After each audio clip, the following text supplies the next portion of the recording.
Hello students, welcome to easy math for JEE. I am Ujjwal Kaushik, your friend. जो भी students IIT JEE की preparation कर रहे हैं उनके लिए हमारा चैनल बहुत यूजफुल है।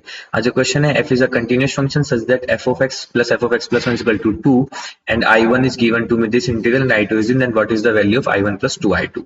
तो चलो सबसे पहले जो हमें कंडीशन गिवन है उस पर थोड़ा काम करते हैं। गिवन है F of X plus 1 is equal to 2। तो आप कुछ मत कीजिए, यहाँ पे x को x प्लस 1 से रिप्लेस कर दीजिए। ठीक है, तो अगर मैं x को रिप्लेस कर देता हूँ x प्लस 1 से, तो ये हो जाएगा F of X plus 1 plus यहाँ पे कितना हो जाएगा x plus 2, this is equal to 2। अब ये मान लीजिए इक्वेशन 1 है, ये इक्वेशन 2 है। अब अगर मैं यहाँ से 1 माइनस 2 कर देता हूँ तो ये कितना हो जाएगा एफ एक्स माइनस, अब देखो ये तो कैंसिल आउट हो जाएंगे, टर्म सेम है, तो बचेगा सिर्फ एफ ऑफ एक्स प्लस 2 और राइट हैंड साइड में हो जाएगा 0। तो यानी कि एफ ऑफ एक्स किसके इक्वल आ गया, एफ ऑफ एक्स प्लस 2 के। अब आपने बहुत इंपॉर्टेंट चीज पढ़ी होगी कि अगर F of X is equal to F of X plus T होता है, यहाँ पे टी में एक नंबर है, तो यानी कि ये टी क्या होता है, इस एफ एक्स का पीरियड होता है। तो यानी कि F x has period T. तो यहाँ से मैं कह सकता हूं कि इसका पीरियड कितना है 2, इसका पीरियड कितना है 2। तो बस अब इसी को हम आगे यूज करेंगे। तो देखो हमें सबसे पहला इंटीग्रल गिवन है I one, this is equal to 0 to 8 F of X D X. अब हम एक बहुत इंपॉर्टेंट प्रॉपर्टी जानते हैं, that is 0 to NT F X D X definite integral की, कि अगर यहाँ पे ये जो मेरा एफ एक्स है ये एक फंक्शन है विद पीरियड टी, तो ये प्रॉपर्टी कहती है कि n आगे आ जाएगा, this is 0 to T F X D X, ये आ जाएगा। तो हम 8 को क्या लिख सकते हैं, हम 8 को 2 into 4 लिख सकते हैं। क्यों? क्योंकि हमें पता है एफ एक्स का पीरियड कितना है 2। तो आई1 किस में रिड्यूस हो जाएगा, 4 times 0 to 2 F of X D x में। यहाँ से हमने I1 के लिए कुछ सोल्व कर लिया। अब चलो I2 पे थोड़ा काम करते हैं।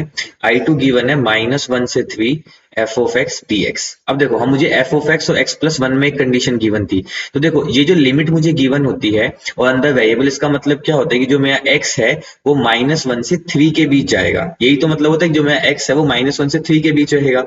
तो इसको मैं, अब मुझे क्या करता हूँ, मैं यहाँ पे x को x प्लस 1 से रिप्लेस कर देता हूँ। तो x प्लस 1 कहां से कहां तक जाएगा, x प्लस 1 0 से 4 तक जाएगा।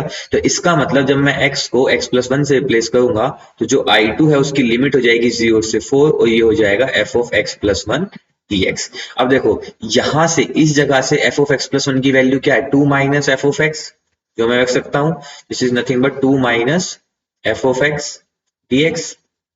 ये जो सबसे पहली कंडीशन हमें गिवन थी, हमने इसका इस्तेमाल किया है। ठीक है, तो अब इसको मैं प्रॉपर्टी से 0 से 4 2 dx माइनस 0 से 4 एफ एक्स dx अलग अलग लिख सकता हूं। तो देखो अब क्या होगा, जैसे ही मैंने इसको अलग अलग लिखा तो यहाँ पे ध्यान देने वाली बात है, ये तो 2 तो बाहर आ जाएगा तो ये x बन जाएगा, upper limit lower limit 4 minus जो, तो ये बन जाएगा 8 माइनस, अब यहाँ पे कितना बन जाएगा 0 से 4 F of X D X. अब आप ध्यान दीजिए, ये था आपका 0 से 4 F of X D x. ठीक है, अब एफ एक्स क्या था, एफ एक्स मेरा फंक्शन था विद पीरियड 2, तो 4 को भी मैं क्या लिख सकता हूं, मैं यहाँ पे 4 को लिख देता हूं 2 into 2। ठीक है, with the same property of period, यहां से एक 2 आगे आ जाएगा तो ये लिमिट हो जाएगी 2 0 से 2 एफ एक्स डी एक्स। अब देखो यहाँ पे 4 चाहिए था, अब मेरे पास कितना है 2 है, तो मैं क्या करता हूँ, दोनों साइड क्या करता हूँ 2 से मल्टीप्लाई कर देता हूँ। तो ये जाएगा 2i2 is equal to 16 minus 4 0 to 2 F of X D X. अब देखो 0 to 4 times 0 to 2 F X D X, 4 times 0 to 2 F X D X, ये किसकी वैल्यू है, ये I1 की वैल्यू है। तो यानी कि 2i2 is equal to 16 minus I1। तो यहां से मेरे पास आ गया 2i2 plus I1 is equal to 16 and that is my right answer. ये मुझसे पूछा था 2i2 प्लस I1, तो इसकी वैल्यू कितनी है 16। I hope you are able to understand the video. If you have still doubt you can ask to me in to the comment box. Thank you very much, please subscribe the channel, be happy.